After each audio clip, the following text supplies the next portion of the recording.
An ethical tank for the Dallas Mavericks is better than no tank at all.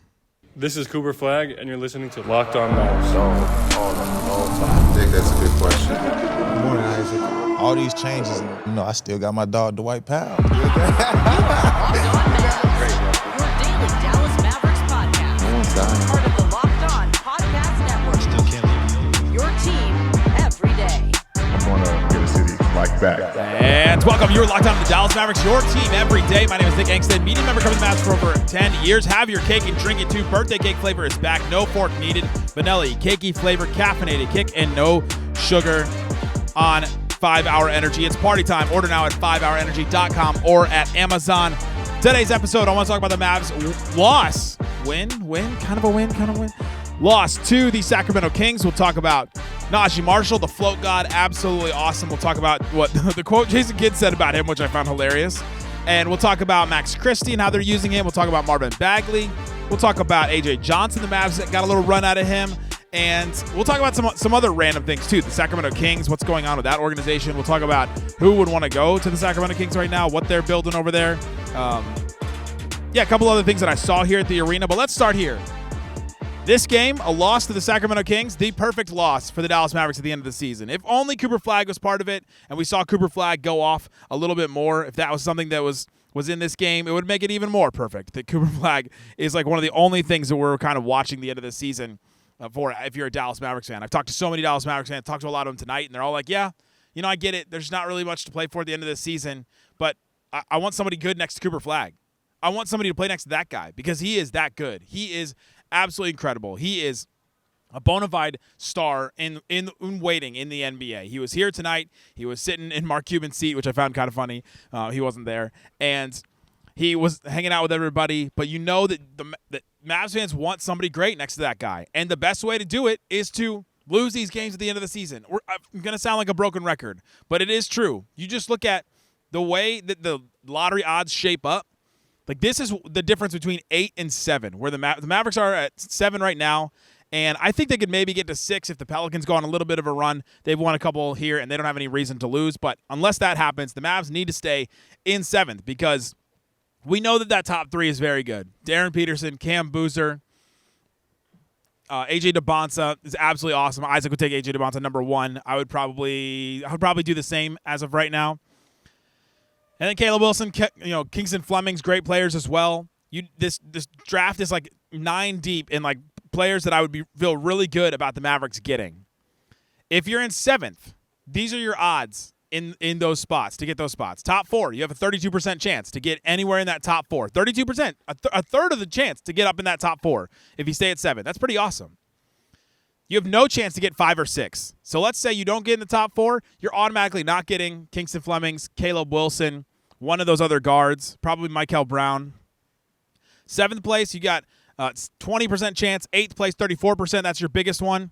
And then 9th place, 13% chance. And there's some people that look at this draft and say, all right, it's kind of 8 players deep with Keaton Vogler, and then there's back and forth about LeBaron Philon if you really like him as the guard from Alabama.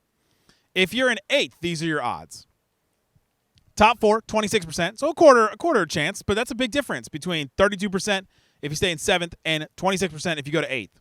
5 to 7, you have no chance. So that takes another spot away from you. If you're in 7th, you can get to 7th. If you're in 8th, you can't get 5, 6, or 7. It's impossible in the lottery. Then if you're in the 8th spot, you get 34% chance that your pick will be 8th, 32% chance your pick will be 9th, 7% chance your pick will be 10th. This is why we're talking about losing these games, because the difference between 7 and 8 is a lot. Those percentages matter in the end. And this game, to me, was an ethical tank for the Dallas Mavericks. They went out there. They played their guys. Daniel Gafford didn't play. He's been injured and out, in and out all season. That's not one where you go, interesting. What are the Mavericks doing? Are they tanking? He's been injured. P.J. Washington got hurt at the end of the last game. He sat out. Cooper Flagg has a foot injury. You don't want to mess with that on a team that's going nowhere this season. For a 19-year-old, he's out again. Derek Lively's over there on crutches. They're so big they look like stilts. Kyrie Irving is out. He maybe could play. That's the one you look at. You're like, well, if they could have played Kyrie Irving, they're obviously tanking because they sat Kyrie Irving for the rest of the season. Okay, I'll give you that one if you think that's one where you're like, the Mavericks are tanking. But everybody else is out because of injuries. The Mavs have been very injured this season. They've lost more games than I think every team but 3. More players to games this season than any team but like 3 in the NBA. They lost a ton of guys to injury. And so the Mavs, they roll out their starting lineup. They go out there and man, they tried to fight hard, but their defense was brutal in this game. Defense was awful. They went down big early to a Sacramento team that was, I mean, there were some people in my section that did not know some of the names on Sacramento. And they would run out there and be like, wait, who did they just check in? So the Mavs go down big like they do a lot early in a lot of these games, but a lot of times they go down early to good teams. Minnesota was one recently where they went down big early. Then the Mavs clawed and fought and scrapped their way all the way back like they do. This is not a sign of a tanking team. They fought back several times. It was like a 13-point game in the first quarter. The Kings went on this big run. The Mavs fought all the way back and made it a 4-point game. And then the Kings built the lead up again, and it got to be like an 18-point game in the second quarter.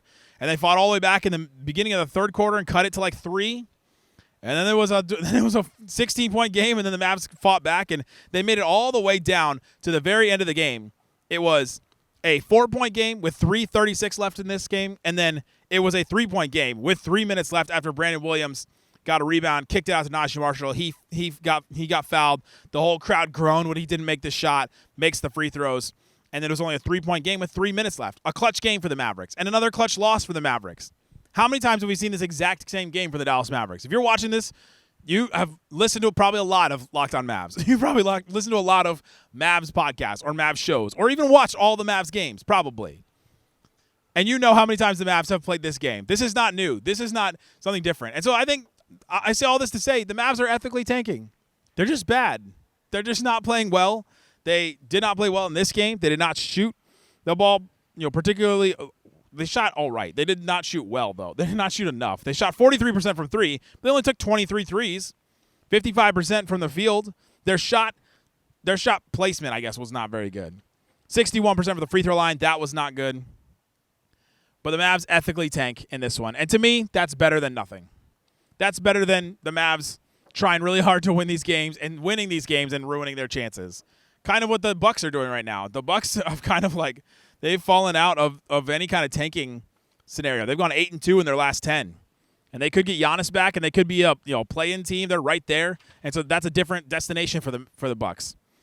The Mavericks, though, there's no other reason to be good this season. There's no other reason to go out there and to try your hardest, bring Kyrie back, do all that. So there's nothing else. There's nothing else. And I feel like a broken record, but it's because that's true. And a game like this, you see it. You're like, all right, go out there. Show us what you got. There's some fun things. We'll talk about some of the things that we learned in this game, some of the things that we saw.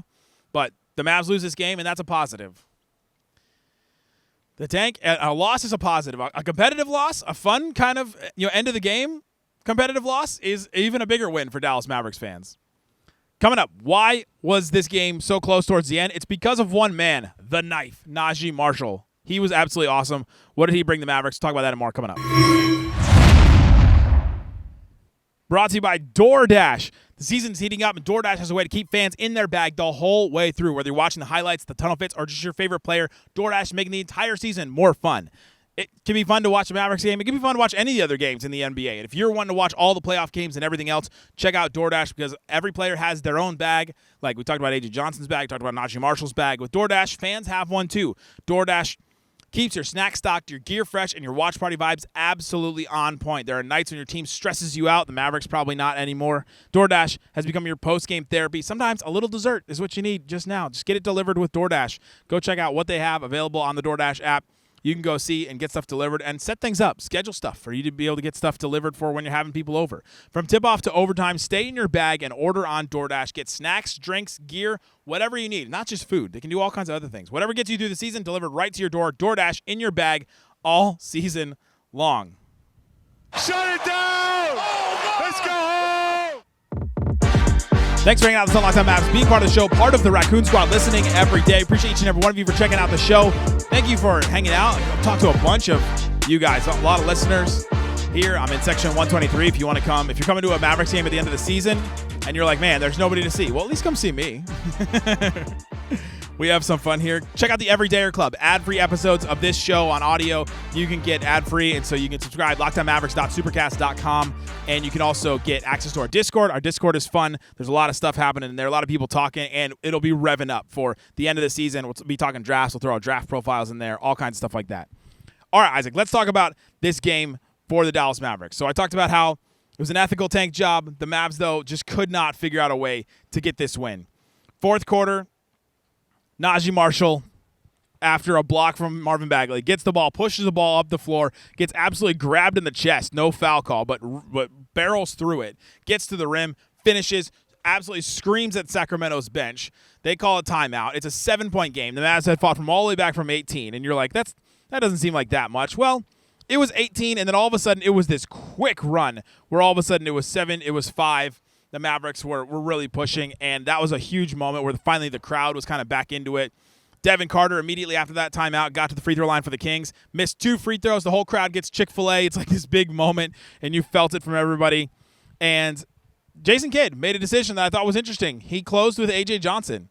He let A.J. Johnson play a lot at the end of this game. A.J. Johnson had not played a lot for the Mavericks at all. Before the game, Jason Kidd was asked about different players that he wanted to see play the rest of the season. One of the things in a tank usually is they play a bunch of young guys, and they play a bunch of young guys minutes that they normally wouldn't get. And the Mavs don't have a ton of those guys. Max Christie would be one of them, and he's a starter, so that doesn't really count. Ryan Nembhard and Moussa Cisse would be one, but they don't have enough games left in their two-way for them to play them the whole rest of the season. I think Nembhard has like 4 games left, and Moussa has like 6, probably 5 after this game because Moussa did play in this one. But A.J. Johnson is one. The Mavs got an Anthony Davis trade, and he's a guy that was drafted in the first round a couple years ago. Did not work out with the Bucks, did not work out with the Wizards. It was in the Anthony Davis trade, and now is here. He played 9 minutes in that fourth quarter. And Jason Kidd before the game said, we would love to get I hope we get a good look at him in this game. And I was like, hold on, wait. Like, you're the coach. maybe you're not playing, you're just watching just like us, but you can decide when he plays. And Jason Kidd did. He decided when he was going to play, and he played him the whole fourth quarter. He hit a 3, which was awesome. He hit 2 other shots, so he was 3 for 3 in the fourth quarter. That was pretty big, and hit a free throw as well. And so we got to see A.J. Johnson. The thing about him in his game, he's incredibly athletic, incredibly quick. When they had Brandon Williams and A.J. Johnson out there together, it was kind of wild to see how explosive and how fast a backcourt can be, because we're used to more shifty backcourts here in Dallas, and not used to like the straight up explosive, Russell Westbrook type guards, which Russell Westbrook didn't play for the Kings tonight either. Kings didn't play anybody. Kings had Sabonis out, Zach LaVine, they had Russell Westbrook, DeAndre Hunter, who they just traded for, he's out. Dylan Cardwell, who's the big from Auburn, has been their two-way big, and he's been kind of interesting for them. He was out. Everybody was out in this game.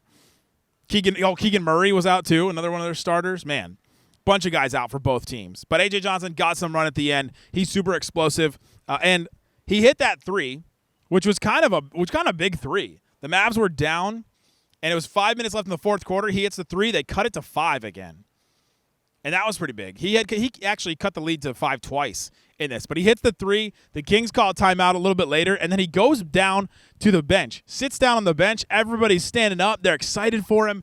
Cooper Flagg is coming up and smiling for him. Derek Lively's sitting on the bench and like pointing at him and smiling. And then A.J. Johnson gets to sit down on the bench, and he gets to sit down next to Klay Thompson. And Klay Thompson is smiling at him, and they're talking back and forth, and he's, doing like shoot motions with his hand and all this stuff, and they're talking through things.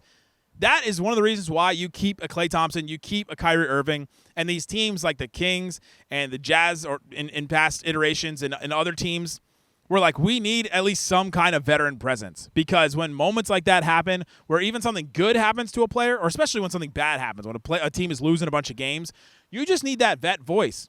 Imagine what that was like for A.J. Johnson, who was hanging out with the Wizards and not having a really good time of it, comes to the Mavericks, doesn't really play a lot, at least to start now, then plays this whole fourth quarter, hits a 3, which his three-point shot has been a struggle for him in his career, hits a 3, goes and sits down next to Klay Thompson. They get to talk about it and chop it up. That's got to be an incredible moment for a guy like that. And I think that's why you keep a Klay Thompson, you keep a Kyrie Irving, you keep a Dwight Powell around, because those guys have been in the NBA a long time. A Chris Middleton even. Like, I think that's even beneficial for the Mavericks.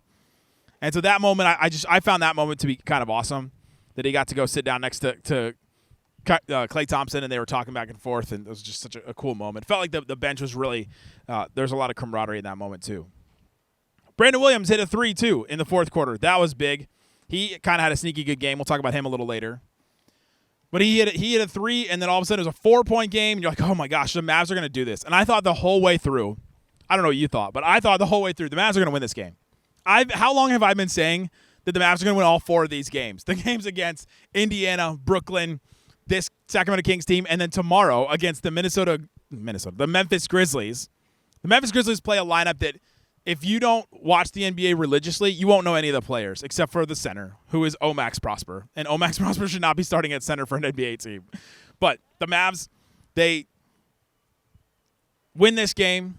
They lose this game. I thought they were going to win all these games. They weren't able to finish it. And Jason Kidd was asked after the game why the Mavs couldn't finish this game. And he said one thing. He said turnovers. And that's true. The Mavs struggled with turnovers in this game a lot. They had 3 in the last 2.5 minutes, including the one late that I think ended the game. Chris Middleton got the ball with 1:15 left. It was a 4-point game. After it was a 2-point game, Brandon Williams got an and 1. It was a 2-point game. You're like, oh my gosh, they're going to do this. They're going to do this. It's a 2-point game with a minute 56 left. Dallas then doubles DeRozan. Sacramento passes the ball out of bounds, and at first they called it Dallas ball, and I was like, oh my gosh, the Mavs are going to go down there and they're going to tie the game or they're going to put them up. And then all of a sudden they changed it and said that it was tipped and it was Sacramento ball. Precious Achiuwa, who had a really good game for the Kings, he gets an offensive rebound. The Mavs struggled on the boards. They struggled in the paint against all these guys. How many push shots did Drew Eubanks and Precious Achiuwa and Maxine Reynaud, all these guys had just push shots over the top of Marvin Bagley because the Mavs didn't have any big bigs. They had Moussa Cisse, Bagley, and Dwight Powell, who are all pushing 6'10". They're all listed at 6'10", but they're all kind of pushing it. And they struggled there, but Precious Achiuwa gets a score on offensive rebound. It's a 4-point game, and all of a sudden you're like, all right, here we go. This is the chance. If they have to score here if they're going to win this game. Chris Middleton gets the ball on the block, and the Mavs have done this lately. Jason Kidd joked before the game, hey, we're running the offense through Chris Middleton, and he just got here.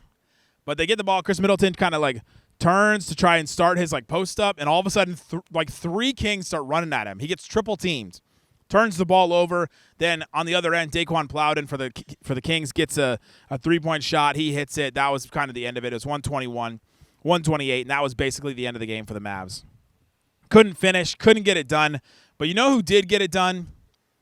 Naji effing Marshall. Absolutely awesome. He continues to just be great. He can spam that floater every single time if he wants. And the reason why he gets that floater, I was watching this game and I was going, man, how does he just he gets that off every single time. How did he finish? He finished with 36 points, 10 boards, 6 assists, took 23 shots. He took 23 shots and 5 of them were outside of the paint. 4 of them were threes. 1 of them was a long 2 that was he thought was a 3, but his foot was actually on the line. So he literally took all of his shots in the paint. And the reason why is he can get to any spot he wants. And that is kind of the mark of a good player, if you can get to any spot you want. Now, this Kings defense is not incredibly good. This is not one where you go, this is not the Thunder at full strength. This is not that kind of team. But against NBA players, for Naji Marshall to be able to get to his own spot, dribble to a spot anywhere, and then be able to do that herky-jerky, and then just the off-rhythm floater, it's just every time. It's fun to watch. It's awesome. He hit 14 of them. He did hit 1 3, 7-11 from the free throw line, multiple and ones. Neither of these teams could defend without fouling to end the game. It just felt like every single time down the floor, they were taking free throws. The Mavs were taking free throws. Mavs finished with 34 free throws. Kings with 25. It was just every single time down the floor they were going to the free throw line because they just couldn't defend without fouling because there's not a lot of good defenders just out there in general anymore. Caleb Martin started the game, but he didn't finish. He was actually on minus 25 in this game, which is crazy. Just, again, individual plus minus not his fault, but it was wild they got outscored by that much. That's how the Mavs couldn't slow this game down, couldn't finally compete to win. If the game was 3 more minutes, the Mavs win this game. It was one of those. But Naji Marshall was absolutely awesome. Coming up, let's talk about some of the things I saw in the – let's talk about the one thing Jason Kidd said about Naji Marshall, which I found great, is talk about that floater, doing it over and over and over again. And Jason Kidd was asked about Naji Marshall. He said – just understanding being boring is cool. He's doing that at a high level right now. And yeah, Naji Marshall is quote unquote boring because he just keeps spamming that floater shot over and over again. And if he can get to his spot and if he can hit those shots, that's great. And he can be an asset to the Mavericks going forward next season or the rest of the season or in the playoffs hopefully next year or the year after that or whenever they make it back again. If Najee Marshall's still on the team, he's going to be an asset because, man, he's gotten a lot of run out of that floater, and it's been even better than the beginning of the season. Coming up, a couple of things I saw in the arena, including a conspiracy theory that is not confirmed, but that I have about Patrick Dumont in the building today. We'll talk about that more coming up. Today's episode of Locked On Mavs brought to you by 5 Hour Energy. It's there to give you the energy and the boost that you need. There's all kinds of great flavors. You can go check them out, see what is available at 5 Hour Energy. Let's do a flavor draft real quick of the 5 Hour Energy. There's 18 different flavors that you can check out. The board is set. Flavors are ready. I've got my number one pick for 5 Hour Energy.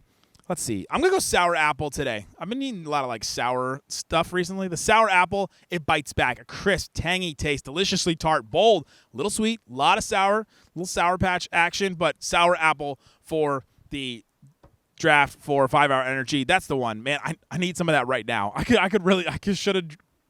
have grabbed a 5 Hour Energy at 5hourenergy.com or on Amazon before I got to the game. You can also get peach mango, ripe peach flavor on the first sip. Mango adds tropical depth and sweetness. You can get all kinds of different flavors with 5 Hour Energy.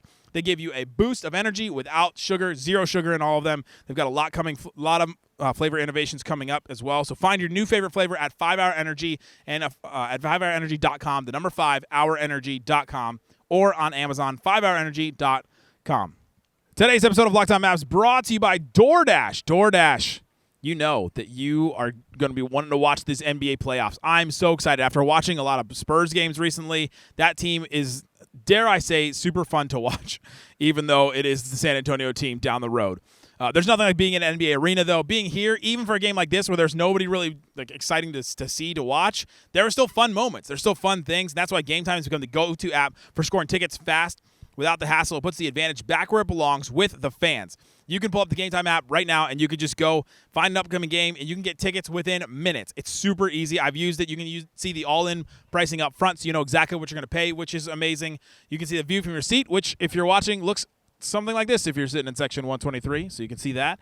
And you can get zone deals, which are absolutely clutch as well. Take the guesswork out of buying NBA tickets with Game Time. Download the Game Time app, create an account, and use this code LOCKEDON, LOCKEDON, locked on, for $20 off. Download the Game Time app today. Remember, it's gametime.co, not gametime.com. Shut it down! All right, Isaac, let's talk about the rest of this game. Let's talk about some of the things that I saw in the arena tonight. We'll talk about some other random things here and there. I did see Patrick Dumont tonight, and he's not been at a lot of Mavericks games this season, but he was at this one. And then also, I saw that Mavs co-interim GM Matt Riccardi was on the radio. He's on the ticket today. And the Mavs have been recently, and they put Rick Welts, the CEO, on the, they put him on the broadcast tonight. They've been doing these focus groups on the new arena. They've been kind of doing some focus testing. We'll talk about that and then one more thing a little bit later. And so I don't have any info on this. I don't have any thoughts, but the Mavericks, with Patrick Dumont here in the arena, with them doing press and stuff like that. Maybe it's just because the time of the season is rolling on. They're trying to do ticket renewals, and maybe that's the only thing. Maybe they're doing that. But I think that the Mavs are interviewing GM candidates. That's my theory. My conspiracy theory right now is that they're interviewing, or they're at least talking to people. They don't want it to get out. They don't want anybody else to know. They're keeping it hush-hush. This is my theory. Got no inside info. Completely shooting from the hip. Shooting from the hip, just trying to put two and two together that, all right, I think that's one of the reasons why he might be here. Because the Mavs, that's their next step. They've got to figure out who is going to lead them going forward. We can talk all about the draft pick. We can talk all about the trades we want, all the free agents we want. But it matters who is leading the way. Who is the one in charge to make those decisions?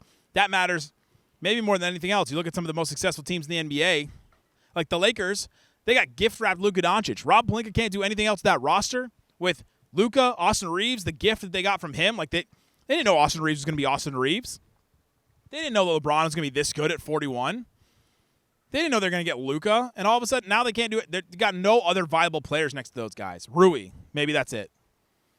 Brutal. And they can't do anything. They're not going to win. They're not going to win the title this year.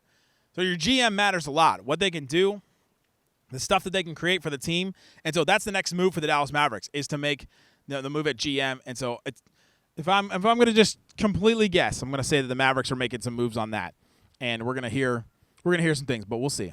Got no inside info. That's my thought on that. DeMar DeRozan played for the Kings tonight. He is top 20 in the NBA all-time leading scorer. We don't talk about enough about how this is wild. Dirk Nowitzki's currently 7th. I think he finished his career 6th because LeBron had already passed him. But he's 7th. Kevin Durant just recently passed him. James Harden will probably pass Dirk Nowitzki at some point. We'll be sad about that. Actually, I don't know. He's like 10,000. He's like 1,000, like a couple thousand away. 2,000 points away or so. But DeMar DeRozan is by far the worst player in this top 20 all-time scoring, which is wild to say. A lot of them are the names that you know, like Kareem, LeBron, Michael Jordan, Kobe Bryant, Dirk, Shaq. Even like Russell Westbrook is there. Russell Westbrook won an MVP. Oscar Robertson, Tim Duncan, Steph Curry is 19. But DeMar DeRozan being top 20 in scoring is a wild achievement. It's incredible. It's great. The guys right below him are Paul Pierce, like Finals MVP. John Havlicek, like legendary player for the Celtics. Kevin Garnett, incredible player. Vince Carter, you can maybe put him in that category. A couple of all-stars, like him and DeMar DeRozan, maybe like similar types of players. Alex English, legend. Reggie Miller, legend. Didn't make as many like All-NBA or All-Star teams as you'd think, but really great. Jerry West, the logo. That's 27. And there's DeMar DeRozan, who's up there at the top. The next closest player, I think, to him is like Carmelo Anthony. He's 11th. He was just a good scorer for a long time, and sometimes there are guys like that. Just a really good scorer for a long time. Dominique Wilkins, kind of like that too. He's at 17. He's got more points than Tim Duncan, Kevin Garnett. But it's wild watching DeMar DeRozan, and he did not play well tonight, I don't think. DeMar DeRozan, what did he finish with? He finished with 7 points. He was 1 of 3 from the field. Had 5 assists. This is a brutal end of his maybe career. He's been definitely better than this in this season, but man, he did not look good, I think, in this game. But top 20 all-time in scoring. I just thought that was wild as you're just thinking about some of the players on the Kings. If you're one of the top 3 players or top 4 players, would you want to go to the Kings? That's another thing I was thinking about as I was watching this game. Because if you're Cam Boozer, you're Darren Peterson, you're A.J. DeBonsa. Some people have theorized that Darren Peterson's doing all this stuff, making all these moves, so that he can find the exact right place and like wiggle his way to the actual place he wants to go. And some people have said that he wants to go to a place where he'll be the star. He'd absolutely be the star in Sacramento. There's nobody else. I mean, even Domantas Sabonis, who's a very good player, is not rising to the level of what I think Darren Peterson can be. Or it might even be right away in the NBA. But if you're one of those players, do you want to go to Sacramento? Do you want to play with these guys? They don't have a lot of young players that are super interesting. You're thinking about what they're doing to tank the rest of the season. Like Keegan Murray, he just got hurt, and so he's out, but he's signed a little long term. You got Dylan Cardwell, who's one of their two-way guys, but he was interesting as like an effort energy guy. I don't know if that's super interesting. Devin Carter was a pick recently. He had a decent game, but fell short late. 15 points, 7 boards, 5 assists, 4 steals. But that's probably the best game he's played all season. Nick Clifford, I thought had some incredible passes tonight. But already 24, not like a super interesting young player. Maxime Reynaud, who was our guy, Raphael, that was his guy in the draft a couple years ago. He had 22 points in this game. He's just scoring in the paint. He was just scoring that one of those floaters all the time, like I was talking about earlier. I say this all to say, I don't know what prospects the Kings have going forward, and this is not a franchise that has had a lot of like success at all recently. And so if I'm one of those teams, if I'm one of those players, what am I doing? If I'm the Kings, if I get any one of those players, all of a sudden my future completely changes, and I'm excited about the prospect of having any of those guys. But if you're one of those guys, man, if you're looking at the teams at the top of the draft, you're like, all right, okay, so at the top of the draft, you've got the Pacers. That'd be incredible. Any of these players, you might go back to the finals right away. The Brooklyn Nets are kind of like Sacramento. They've at least had some success with getting free agents, having guys won a playoff series recently. The Washington Wizards have a ton of young guys. You're growing with a bunch of dudes that have a lot of promise. The Hawks, that one, they've got a bunch of guys. They got Jalen Johnson already. The Jazz, they've already got an infrastructure ready to go to the playoffs next year probably. Dallas, you've got Cooper Flagg. Like all these teams, and Memphis is maybe like now that we'll see what they do with Ja Morant, but they're in the same boat as like Brooklyn and Sacramento. We're like, all right, you're one of those top guys. Why would you want to go there? Or maybe you do want to go there. Maybe you're Darren Peterson. You're like, I want to change the culture of Sacramento. If you can do that, you'd be a god. You'd be a legend, you know? You'd be an absolutely insane basketball legend if you're able to change the culture of Sacramento, bring them back to the 2002, Sacramento Kings days. But as I was watching this team, I was thinking, man, there's just not a lot. There's just not a lot there to look at. It's Sabonis hurt, Zach LaVine hurt, Keegan Murray, young interesting player hurt, but not like young interesting star, just like young interesting role player. He's like Max Christie to me, honestly. So there's some thoughts. A little bit later today, I'm going to be talking about the new arena focus groups. There's been some notes and some things floating around. They're doing seat licenses, and they're doing all kinds of things. What are they talking about with the new arenas? Rick Welts had some comments on the broadcast. We'll talk about that, but that's what I want to get into a little bit later. We've got all kinds of stuff coming up. We have the Everydayers Club, LockedOnMavericks.supercast.com. Guys, thanks so much for listening to Locked On Mavs. Peace up. Boom!